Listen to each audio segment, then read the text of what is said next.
very interesting questions. So, do you know what, William? Because you're so eager to get involved, I'm just going to fire this question at you first, my friend. Wow, I was just thinking, wow, that is really deep. Can you ask the question again so I can make sure? Sure. How can how can youth how can youth avoid the trap of innovation without intention and purpose? Okay, well, I'll start with this. When my wife and I, when we're working workshops with youth teams and young adults, we try to encourage them to understand the power of their voice, but also the power of their tools. So we'll have them, for instance, like raise up their phone and we'll have them repeat what we're saying. It's like, this can be your best friend or your worst enemy, to get them to understand that there are innovative changes and innovative adaptions, but don't get caught up in just because it's new, nice and shiny, that is the tool that you should jump in and use. You first have to learn how to use it, how to be productive with it, the educational value, and how it can influence their future. So when they understand, guiding them into critical thinking, into the tools that they're using to make knowledgeable decisions, not decisions that will ultimately get them in trouble later on. Absolutely, I couldn't agree with that more. Honestly, it's I mean, we'll just take social media as an example. You know, youth jump on that straight away. They're on Instagram, they're on Snapchat, TikTok. A lot. What was it? The old saying, the TikTok brain, or something like that these days. Right. So, you know, I completely 110% agree with everything that you sentimentally said. So, let's bring you on, Poppy. What are your thoughts on this, Poppy? I absolutely agree. I think it's important also to ask the question why. Being intentional and purposeful in terms of everything that they do. So I definitely agree in terms of also just questioning things without just doing them because it's trendy or just because it's popular. I think it's important. Like, authenticity is very, very important. So being intentional and purposeful towards your attitude towards certain things is definitely, I definitely agree with what Bill said. Yeah. Yeah, I mean, I'll look at this from a kind of different lens quickly. Let's look at this from an AI angle, right? I mean, kids are using AI every day these days, ChatGPT, Gemini, Anthropic, you know, whatever your favorite model is. And, you know, in a way, you know, unless the youth really kind of understand, you know, what it is that they're using and what's going on, you know, that could potentially, you know, wash their brain, so to speak, right? Because, for example, everyone that I see and hear these days are all saying shaping. I mean, no one was saying shape or shaping before. Now everyone is going shape this, shape that. Another example, fostering. I've never heard anyone say foster before AI. Now, as soon as AI comes out, everyone's like, foster this, foster that. So, Bill, let's bring you onto this because I can see you laughing. You know, what are your thoughts of what I just said there in terms of like the AI side of things, and in terms of, you know, how can youth avoid the trap of innovation without like the intention and purpose? Well, this is I'm going to take a different tact. Okay. Because the front part of the brain that does logic and future thinking has 400,000 neural connections, and the back part of the brain has 4.3 million. It's a 1-to-10 ratio. So if we think on this call that emotion and habit don't win over logic and future thinking, this is why the logarithms work so well. Emotion, trigger, habit, something I know or something I like. Even regarding safety, that's the problem. Override logic and future thinking. It's a 1-to-10 ratio. 1-to-10. Without our language being integrated, observe, feeling, what need, respect, recognition, acknowledgement, fairness, trust, truth. What is the request? That's the thing that helps us change from reaction to response.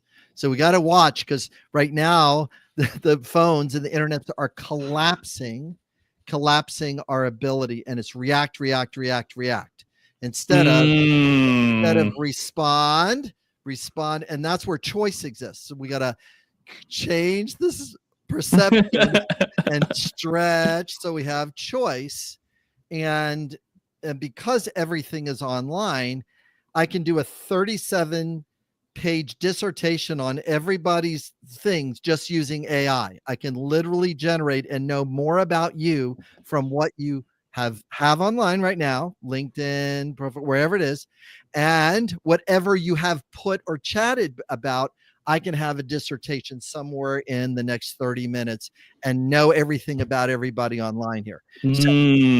So the stimulus and response we keep getting crushed, and our brain has not caught up to. So we need more emotional intelligence skills and languaging skills to fight the battle, because people say all kinds of crap.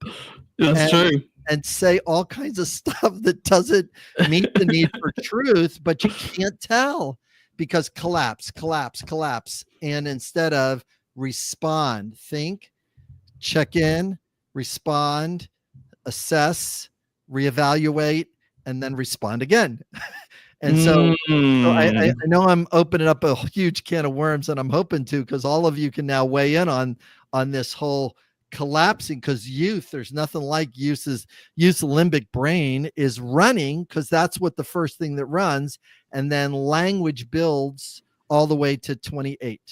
So we have this language it actually fuses around somewhere between 25 and 28. So we got to have better language and teach them languaging skills so they become more resilient to the stimulus. That's my big pitch in emotional intelligence, is build enough language so they can call BS out when it shows up, or says, I just feel doubtful. That doesn't meet my need for truth. I kind of feel skeptical. I can't really trust that response. See how I want to ask you a quick question. Is this why reflecting is so important, right? Like reflecting on, what you've done, maybe what you've experienced, kind of like going back on. I mean, even if, it's when you're 4 years old and you're 6 years old, maybe they might reflect back on, what they did a couple of years ago when, I went to the theme park and, went there with X. Do you think reflecting could be sort of like a part of that? I know this is kind of a bit of a side question, but I just kind of want to get your thoughts. It is a bit. So the reflection part is really important if it's verbatim, but we've got to be cautious of hand grenade words and landmine words like abandoned, abused, idiot, narcissist. We got to be careful of those words, because those words blow up our cortisol and adrenaline in our body, and it causes us to shut down. So when we retell the story in an empathetic way, we can get there. But if you retell the story in a tragic way, or just telling the same vocabulary, that's called 8 years of bad therapy. I don't want to retell the story in a negative language. I need to retell the story in an empathetic. So when my father left me the way he did, instead of when my father abandoned me. Do you see the difference? Yeah. The tone changed immediately. Yeah. Because my need for connection wasn't met. My need for support wasn't met. My need for belonging wasn't met with my dad. Now I have the power. But as soon as I say my dad abandoned me, I've given the power away to the past and to my dad. See how weird this gets really quick? Our language really invigorates our physiology, and we got to really be careful of our word choice, because it's really bad out there. As a mediator, it is so bad. It's so bad out there. Well, I don't have to tell you. You're all smiling at me. It's like really bad out there.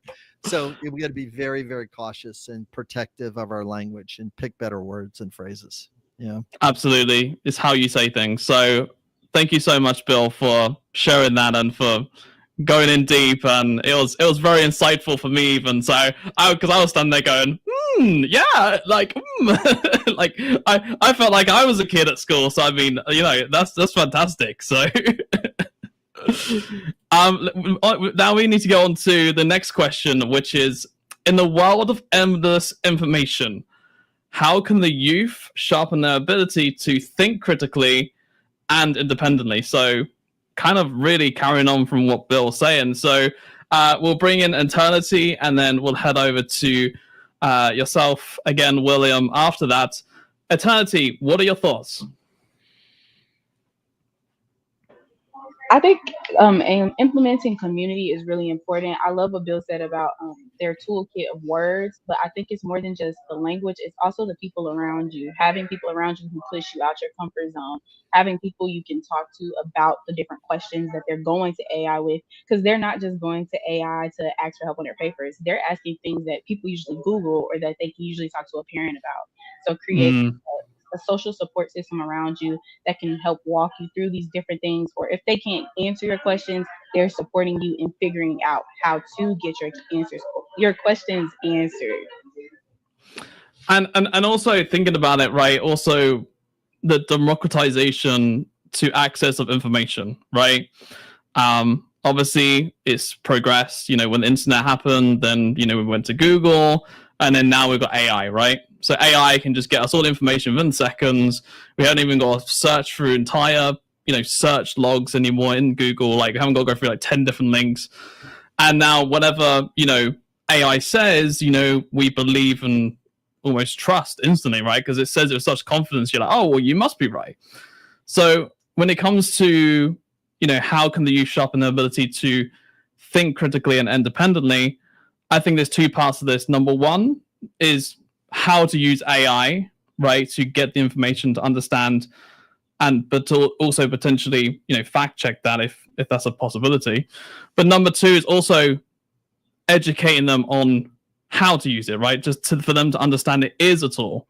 It is something that they can use, and how you were saying, William, about how it's like good and bad, etc., and how you're saying that with the phone, it kind of, AI is in a way can be used in the same way. So from your point of view, William, in a world of endless information, right, how can the youth sharpen their ability to think critically and independently?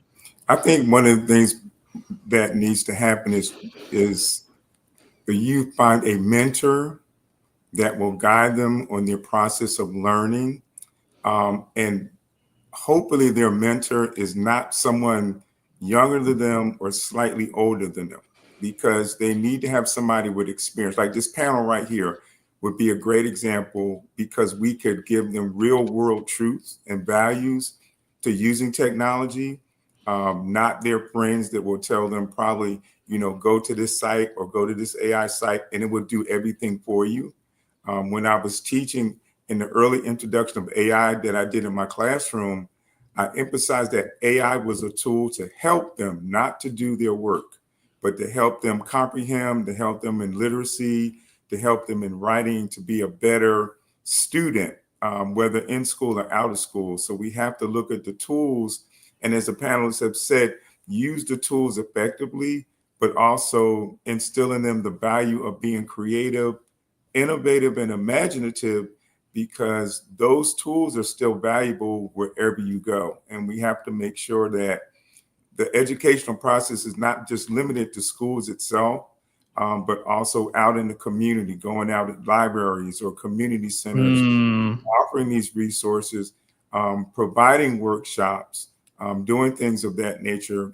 Pre-pandemic, my wife and I, we used to have workshops every weekend for like 2 years at the public library and teach digital skills. So it was an open door policy. Come on in, we'll teach you digital skills, but we'll teach you not as academics in a classroom, but as how to link education and business, or be business owners, or be entrepreneurs. So this is how you would use these skills to use to better yourself, but also to ask those key and important questions, as Eternity and Bill are making comments about. Hey, this is a tool. You have a question, ask it, but digest the answer and apply it to how you could use it.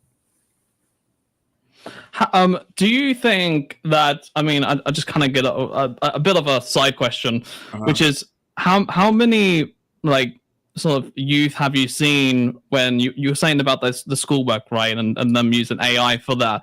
Right. How many children or youth are you seeing now where they do their like entire essay or the entire exams or everything just all AI, right?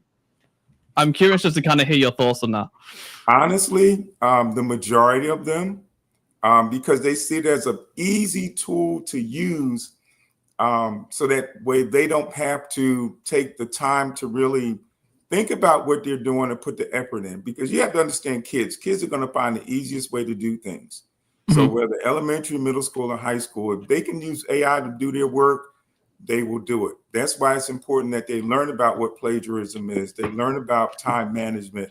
They learn about content management. They learn about comprehension, because they can use these tools out of school in their career aspirations or their jobs.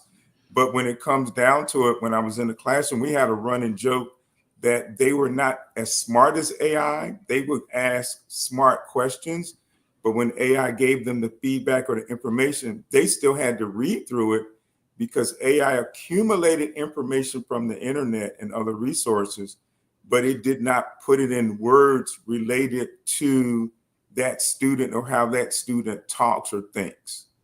So understanding that, okay, you don't sound like AI. AI is not going to sound like you, even though it learns from you. As people read your information or you share it, you have to understand you're getting it from a digital environment and ecosystem that itself is still learning. Bill says, truth is the casualty. Information is always changing. Too right, Bill. Right, so let's go on to the next question, which is one of the most important questions that the young should ask about. The young should ask about the technologies they use and create. Now, this is very interesting, because obviously you were just talking, William, about questions and asking the right questions. Right. I will pass this one to Poppy, and then we'll bring her onto this. And then Bill, I would be interested to hear your side of things as well when it comes to emotional intelligence. So, Poppy, over to you. All right, thank you so much for the question. I think it's important that they ask about the limitations of AI and what to use, or rather just the internet, just as a whole. As the previous speaker has reiterated, that it's important that when children access these internets or has AI, they know that it's a tool to enhance their creativity. It is not meant to replace it. So it's important that they ask questions related to how can I still be authentic but still use certain tools in order to augment my work, or in order to augment my creativity, or in order to augment my idea. So I think the most important question would be, how can AI make me better, or how can the use of information from the internet make me better in my field or in my work and my school and etc. Because, also as a marketer, we're also experiencing the same kind of shift or the same kind of trends, where we're noticing that people, especially in our field and creativity, people are now leaning towards to using AI tools to advertise, but then they lose that emotional connection that brands have built with consumers. So the same thing with the youth as well, that they need to understand how AI or the use of the internet can help augment their skills as opposed to replacing them. That's very insightful. And Bill, do you agree? Yeah, I think so. And there's a lot that you said there that was really valuable. What I try to promote is, how do we get youth to identify what their top 10 or 20 needs are? And then how do those needs move in relationship to AI? And I'm not as hung up on the plagiarism and the thing, because how can I best say this? There are things written in a book that is not true. And just because you look it up and it's in a book, it still could be full of crap. So AI has its own set of problems there about that. So if I'm going to focus on a set of values, and I just put those in the chat, if I'm going to see, I want them to pursue truth, and then I want to pursue trust. Then how is this piece of information going to connect to me and connect to others? How is this going to collaborate or cooperate? How do I bring care into the equation? How do I bring contribution and service into the equation?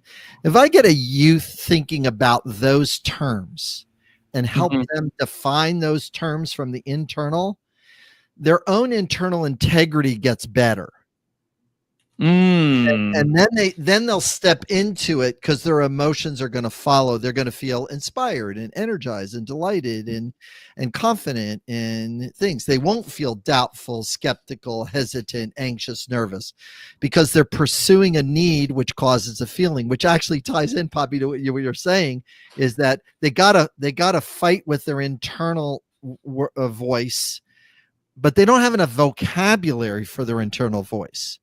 So building a needs-based vocabulary can help them give really strong pushback to say, I'm not sure if AI is fully correct on this. Let me ask another AI or another thing, and let me ask the question in a new way so I can have a new truth. And actually, I can actually say to AI, can you cite the resources for what you just said to me? And then it arm twist AI to tell the truth or bring out what the resource is, and AI's got to cough it up.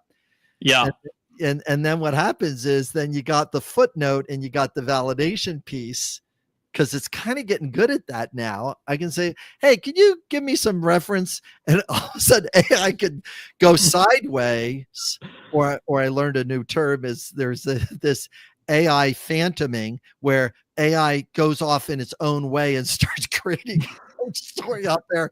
And then you got to reel it back in because I don't want to say it, but it goes nuts a little bit. Yeah. But it's still getting better. But anyways, that's another rabbit hole. But does that make sense though? Is if I build value in the narrative, that actually can help the youth to modulate their emotions and become more emotionally resilient, which is a term I keep trying to promote. Emotional sobriety, emotional resilience, emotional congruency. If I can get those three things in society. Yeah. So, anyway, so that's where that's what something. So I hope that's helpful. No, it was very insightful. And I mean, yeah, like, trust and truth and connection. And the other ones you also said was cooperation, collaboration, care, contribution. Try asking anybody under 18 what those words mean, and wait for your jaw to drop.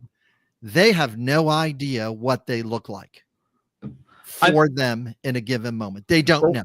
Well, one thing I will say is one thing we do advocate of obviously Just Verify and even GatherVerse.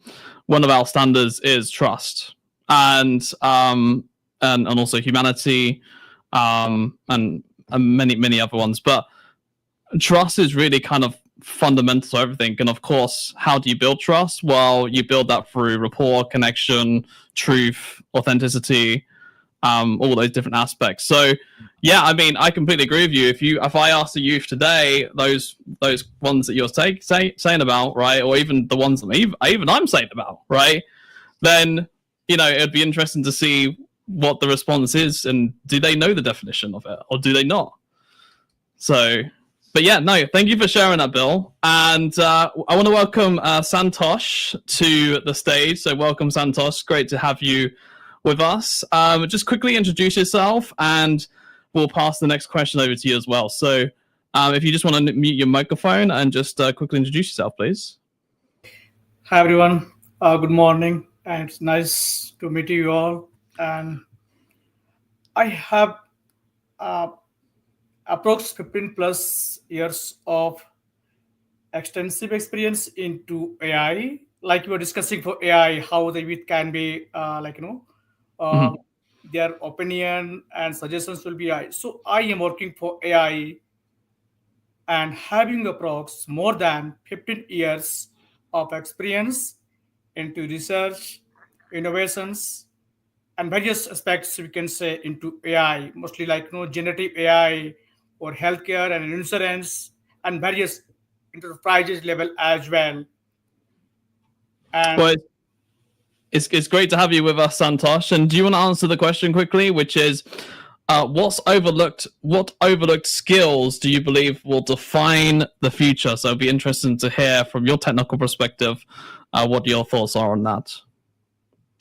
Well, so we'll talk about for the futures for the youth, like how they can elaborate from the AI and how it can be benefit for the future. So it's not like you are just simply jumping to AI.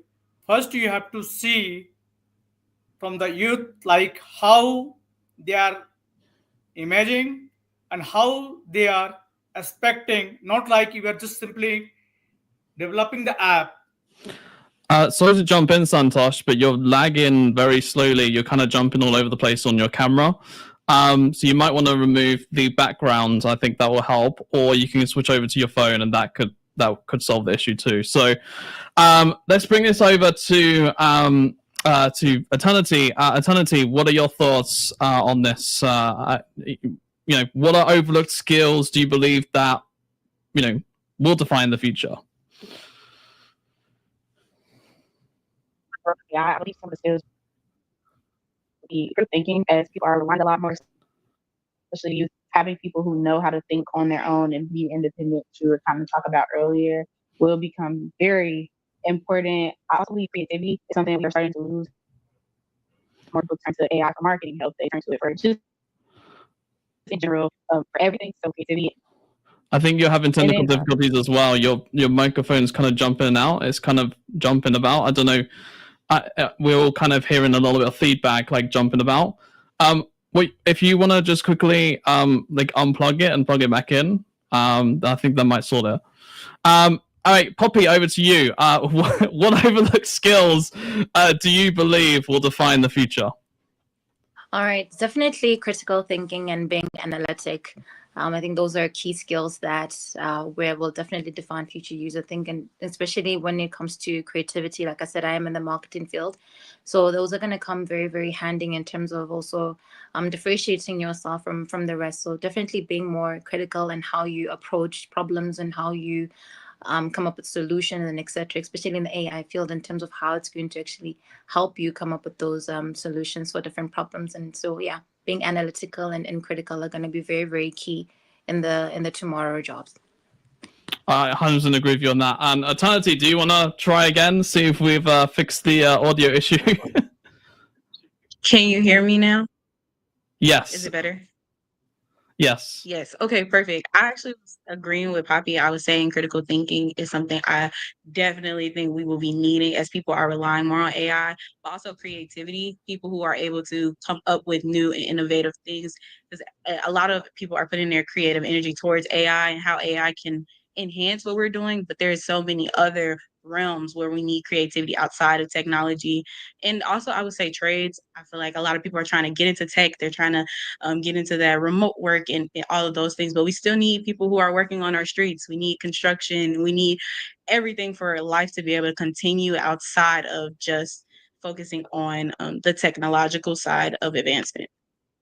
Interesting. I mean, I think maybe one of the overlooked skills potentially could be, I mean, even potentially like the lack of engineers, right? In terms of, when it comes to AI and robotics and stuff like that. I know you're talking about outside of technology, and we do need, all the main jobs, manufacturing, etc. when it comes to that aspect, but also we do need the right people within these AI companies so that they can be built correctly and actually for the better of humanity as well.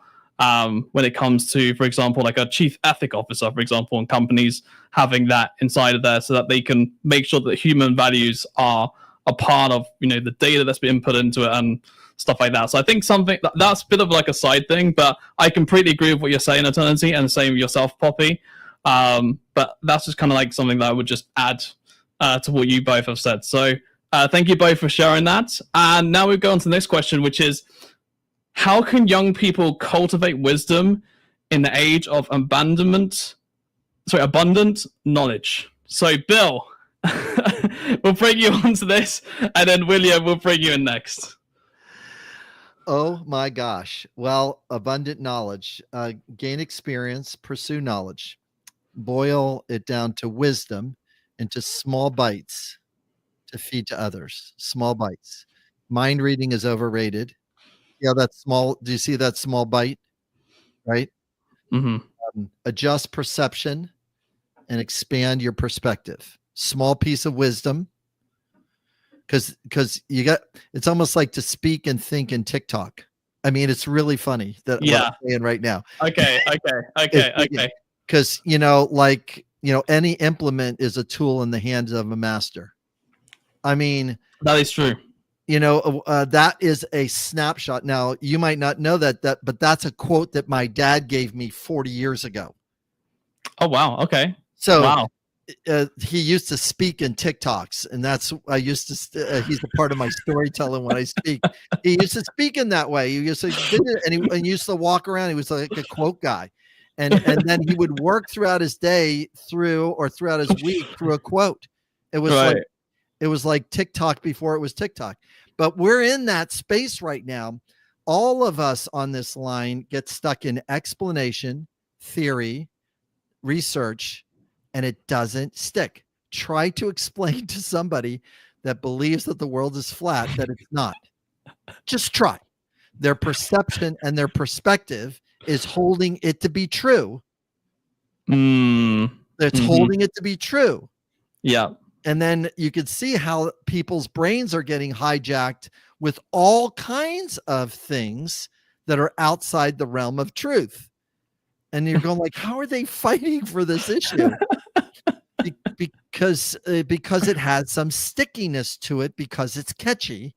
And if you repeat something catchy over and over again, people will go like, I guess that's really true. That and it's like, and it is so full of it. So we got to get used to adjusting, helping ourselves and others adjust our perception and expand our perspective in the new world of abundant knowledge, because we have so much knowledge we can't sort. It's very hard for us to sort, and our brains aren't really up to it, other than start speaking in these small ways. Think of it like the brain, like it's an elephant. There's an elephant with a rider sitting on top, and the rider on the top has got to get that elephant to move. Tell me, what does the rider have as he's sitting on top of here? A small stick. Tap, tap, tap, tap, tap, tap. Don't explain crap to anybody. Don't give them the answer. Tap, tap, tap, tap, tap, tap. Trying to get their brain to adjust in small movements. Right. And then it goes better. But yeah. Anyway, so I hope that's no. helpful. Thank you. Like I said, there's no right or wrong answer here. Is everyone has their own thoughts and expressions, and I love that. So I like the little analogy. That was kind of funny, actually. I'm not gonna lie. So William, over to yourself. How can young people cultivate wisdom in the age of abundant knowledge? So I'm going to feed off of what Bill said, but I'm going to take it in another direction. I'm going to start with the older people around them, parents and grandparents, because it used to be a time where kids, new teens would be able to ask any question for the most part, and the parents and grandparents would take the time to answer it and then say, what do you think? That is true. For the past 15, 20 years, we've gone from that to, I don't know, you look it up on your phone, or I don't know, ask your friends.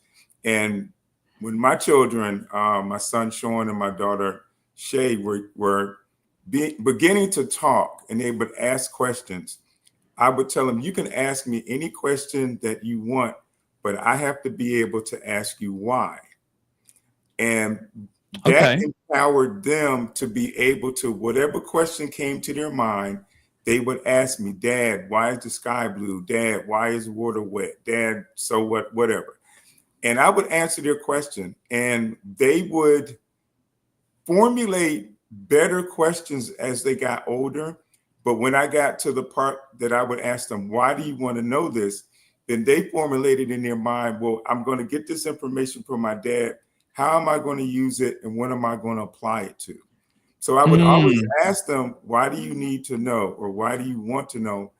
But I would say it in a way where it's not demeaning or that I'm disciplining them, but for them to share their knowledge and their wisdom, I would call it, Why are they asking their questions, and what are they going to use that information for? And I think if we bring that back or apply that more and more to our young people today, they'll gain the wisdom that we have, but they'll also see that, oh, well, just because he's old, that doesn't mean he doesn't know anything. He's just older and he has wisdom, or she has wisdom that I don't. And this exposure to social media is, unfortunately, is where, the older person gets, the dumber they get. It's perpetuated on these social media platforms, but also in television programs. So, you may have like Bill. Bill has all of this knowledge. Young people ought to be able to come up to him and say, I have a question to ask you. But not only will Bill answer the question, but he brings humor and inspiration to it, because he's got that great smile and laugh. And it's like that draws the attention. Like, I can ask him any question and he'll give me a great answer. Poppy, for example, as well, her answers are intelligent, straightforward, dynamic. So when young women ask her a question, it's like, okay, I can rely on her to give me an answer that's beneficial to me. Eternity is the same thing. But we all bring a different perspective in answering those questions. We cultivate the wisdom in the youth because they feel comfortable in knowing I can ask them a question and I won't be demeaned, I won't be put down, I won't be fussed at or anything, but I gain that knowledge and I can carry it with me forever. And I do the same thing in my classroom, to a level, to a point, because, sometimes you get kids that just want to be obnoxious about it. But, yeah. And then that's a different level. But just, hey, you can ask me. That's what I'm here for. Always, we're either parents or grandparents or uncles or aunts, and they may not want to ask their friends because their friends more likely will give them the wrong answer. So have somebody that they can trust that will give them the truth and factual answers, and even make it fun. That's important. No, I completely agree with that. And you want kids to be curious, right? Like you want them to discover things and to say, there's no really like silly question, right? It's kind of like, so what about this? Or why is that blue? Or, like I said, why is the sky blue, right? For example, like you want kids to be curious because that's how they learn, right? And as we grow older, of course, myself, you, Bill, everyone here, we gain life experience, right? So when we gain life experience, we've all made mistakes, and the last thing we want is for the younger generation to go through that too, right? So you want them to kind of keep asking those questions, be curious, be hungry, be learning and saying, hey, what do you think about this? Or why is that? Or it doesn't matter what the question is or how. Right. You just want them to be inquisitive. So I completely agree with you with him 110%. And Bill, you're still putting messages in the thing, so I will just read them. Emotional safety to speak up and ask a question without the fear of judgment. Yeah, I completely agree. Unmute your microphone, Bill. Please. Yeah. Yeah, it's we got to cultivate the word curious for them to use it more often, to notice that we feel curious and we're able to workshop an idea safely without getting hammered, because that's what happens on social media. You workshop an idea, you have an opinion. It's like, oh, you're a terrible person. It's like, oh my gosh, because they're getting really a lot of pushback when they express themselves. Yeah. And everybody's backing off and kowtowing, and they don't need to do that. It's like, thank you for your opinion. But curiosity, the word curiosity, can mitigate a lot of noise in the environment. About a third of conflicts can get mitigated in that space of curiosity. Anyway, so it's a good piece. Let's go on to the next question now, because I want to bring Poppy and Eternity into the next question to kind of switch things up a little bit, which is, what practices can help youth develop a more resilient and adaptable... Okay, let me read this properly. What practices can help youth develop a more resilient, adaptable, and creative mind? This is a very interesting question, and we've literally got 8 minutes left, so we'll fire over to you two. We'll do one round more questions. We'll get Bill and William in, and then we'll finish things up. And also, Santosh, welcome back. But let's get you both into this quickly, Eternity and Poppy. What are your thoughts on this question? So we head over to you first, Poppy. All right, great. I think for me, it's important for them to have internal solitude, right? stepping back in order to step forward. Um, that's how you build resilience, right? You don't allow everything that's happening in your current circumstances to really determine how you act or how you react. So it's important to have that internal solitude, that pause, breathe, um, reassess, analyze, and then step forward again. So just that internal solitude, I think, is quite important, and especially in building resilience in this world. Yeah, there's a lot of information like we've been just talking about in terms of people sharing so much data. So you can't allow every single noise to determine or be above your inner voice. So that internal solitude and reassessing before being reactive is quite important, especially in the world where there's a lot that's happening. There's a lot of consumption of information, and you don't know what's credible or what's not. So it's important to still have that inner voice that you can lean on, and therefore building that internal solitude is quite key, and especially being resilient in this kind of world. Thank you.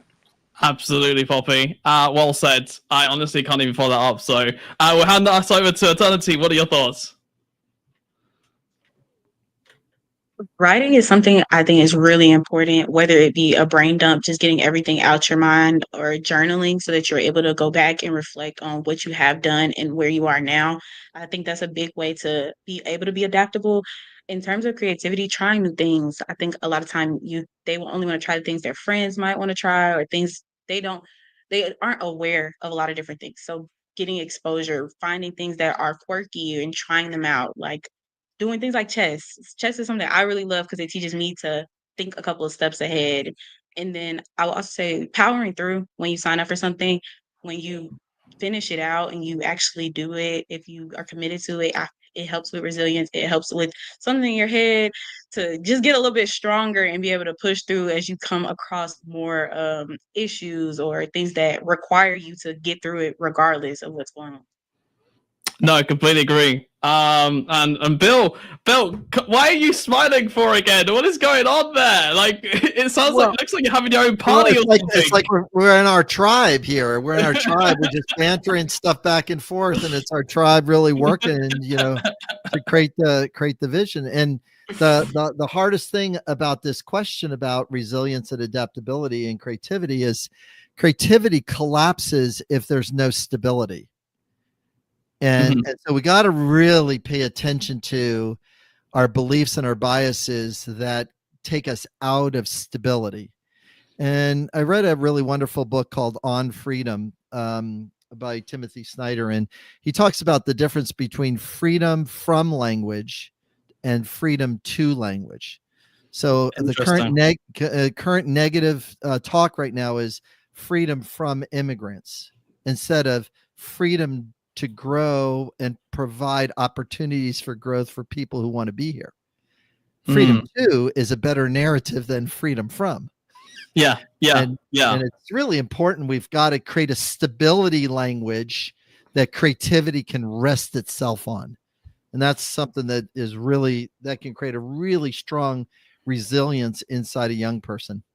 So I will add my own part to this, and then we'll jump on to the next question because we've got like 4 minutes. So I'll keep it very short and brief, which is when it comes to creativity, I like also when you do like the whole think, like when you do brainstorming, right? Brainstorming, just being completely creative, just putting your thoughts out there, just putting them on paper. So what practices can help youth develop a more resilient, adaptable, and creative mind?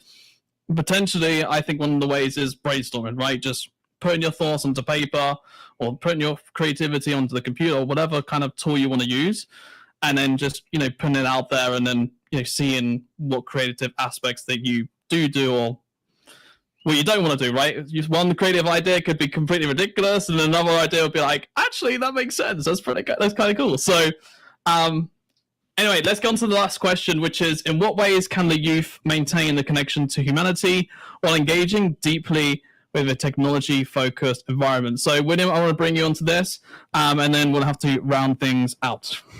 Well, briefly, one of the best things is to come up with a problem that youth can use to solve with technology. And put them in groups that they can work together. So you give them the parameters of what type of technology they can use or type of technology they have access to. And you give them a problem, a social issue or economic issue that's going on. and ask them to solve it. So, for example, maybe like climate control or climate evaluation or how to address climate change. How can technology help them address these issues of climate change? Here in Florida, in June, from June to December is our hurricane season. So a lot of people are now really getting nervous with the changes and getting closer to June and how, you know, hurricanes might pop up and come across the pond or the Atlantic in the United States. Well, in past years, they've deviated their courses, but how can our youth here use tech to track, to monitor, to help people ahead of time before a hurricane actually hits? So that's one of the things some teachers are doing here in Duval County. So using those tech to address some of those issues. I really think that's fundamentally important, and I think that is, it has to be, you know, used correctly, and that's one of the correct ways in being able to use technology correctly. So, on that note, we're going to have to round things up. So thank you so much to every single one of our panelists here, Poppy, William, Bill, Eternity. Thank you to all four of you. It's a shame we couldn't get Santosh on because he's having issues with his camera and everything, but it's been fantastic conversation with the four of you. And that is it for this roundtable discussion. And up next, we're going to be having myself and Paula, where we're going to be doing an amazing fireside chat. So that'll be coming up next as well. And make sure you follow every single person on this panel right here, down below, all of them on LinkedIn, and check them out, give them a follow, go and have a conversation with them and engage. That is it from me. Thank you very much, panelists. I will see you very shortly. Goodbye. Thanks, Thank you, guys. Bye.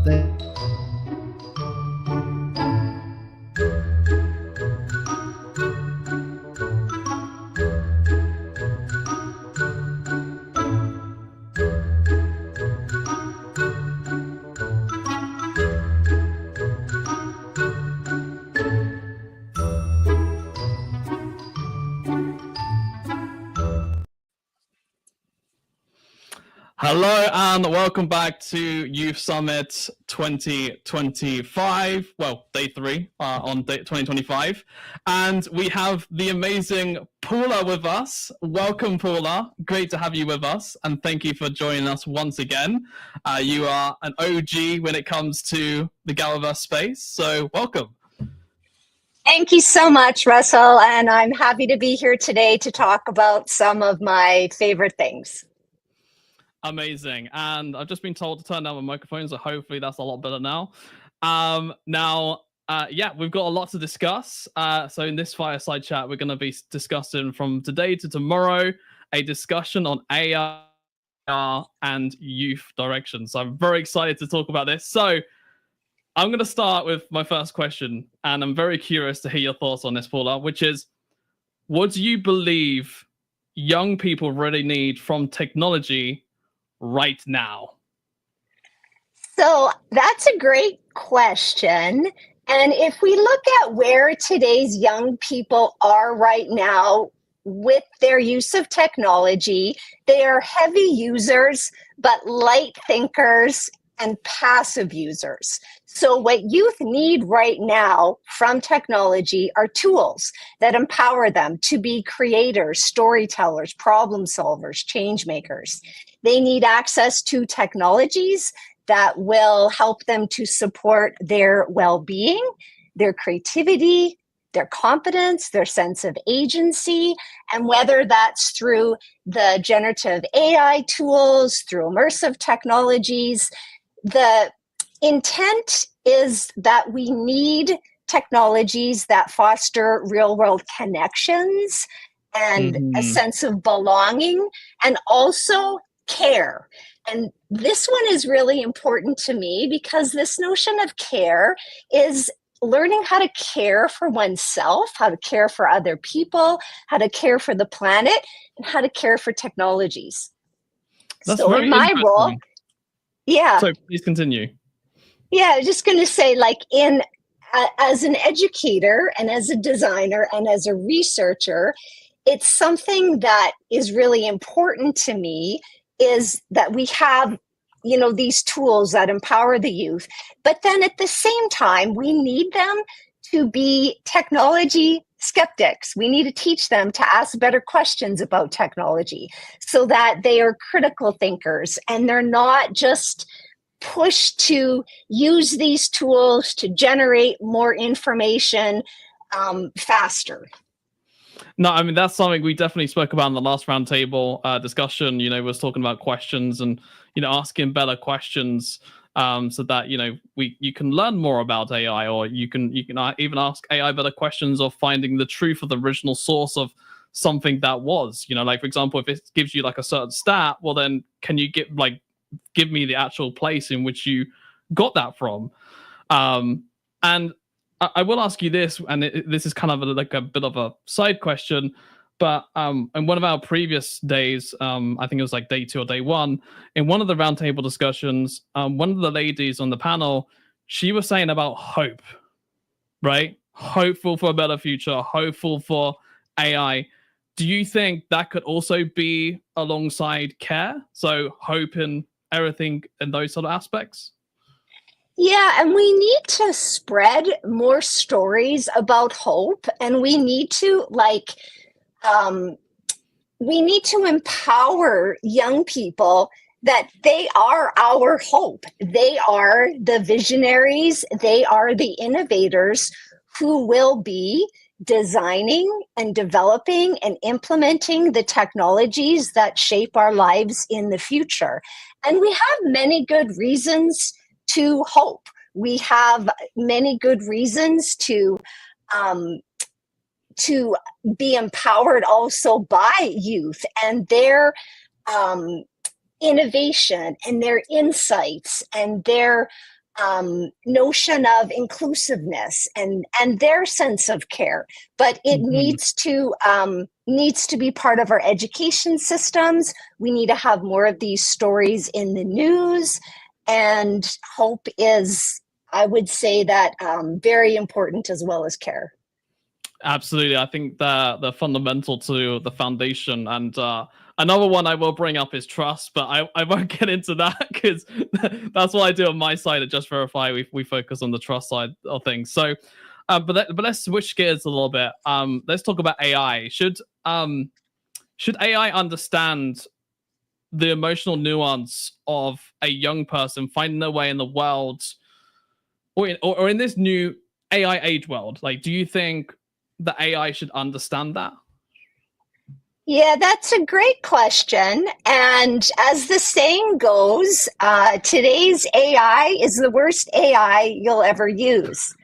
And if we just pause there to think about what you're asking in your question and think about what is AI and the recent advancements in AI that the computational systems broadly labeled as AI, including generative AI, agentic AI, the large language models, machine learning, they're all driven primarily by corporate and commercial interests.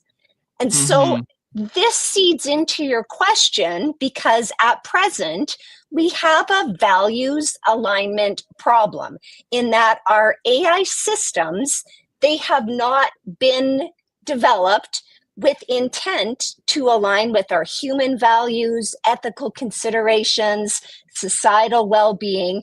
So when you ask about, like right now, if AI should understand the emotional nuances of a young person, then my answer is that we have to pay close attention to the opportunities and the risks because there are both. There's a lot of concern right now on surveillance, misinterpretation of data, also over-reliance on algorithms for generating feedback. And so when I think about your question, it's really clear to me, like we need to be designing AI systems that are aligned with our human values, norms, and intentions. And then how also can these AI systems understand the complexity of youth experiences and reflect hope, like we talked about, reflect care, reflect consent. That's a big part of this, and cultural sensitivity. And in thinking also about your question, I would say no, AI should never control or dictate a young person's journey. And that I do see a lot of opportunities, but like there's risks right now just because our AI systems have been so heavily developed with commercial and corporate interests. Sure, no, I completely agree, and it's very daunting. Like if that did happen, right? It would be crazy. It's crazy to even think about, right? And when it comes to let's switch gears again and let's talk about kind of the educational sector. Where do ethics and empathy fit into technology education for the next generation? Like, where do you think these sit within or fit within to the technology education sector? I would say that ethics and empathy, they have to be the foundation.